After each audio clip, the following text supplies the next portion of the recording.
The Ravens held their annual pre-draft press conference earlier today, and here were some of the big takeaways for me. First of all, I think the strategy this year is going to be a little different than what we've seen in recent seasons because the Ravens only have 5 draft picks right now. Now, General Manager Eric DeCosta did say that he would like to add more picks over the course of the draft, so I would not be surprised if they end up trading back in the first round. But look, they're not going to go from 5 picks to 10 picks or some crazy number like that. Now, part of that is by design. The Ravens have drafted 29 players over the last 3 drafts. Many of those players are still on the roster right now. So when you draft that many players in a short time span, at some point you need to have a leaner draft in terms of the number of picks, or else you just won't have enough spots for everyone on the roster. That's what this year in this draft will be for the Ravens most likely.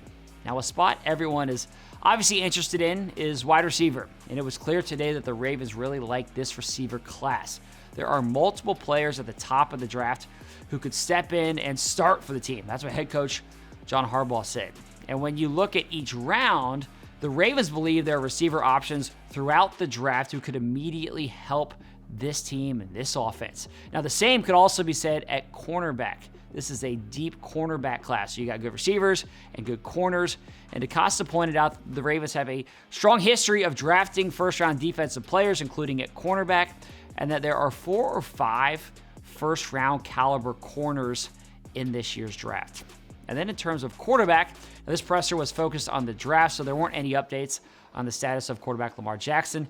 But DeCosta did say that any uncertainty around Lamar's situation is not changing how they're evaluating quarterbacks in this year's draft. And he does think there are more than 4 quarterbacks who could turn out to be quality pros in this class. Now, if you want to check out the full press conference from earlier today, well, we have that posted for you on our app, our website, and our YouTube channel.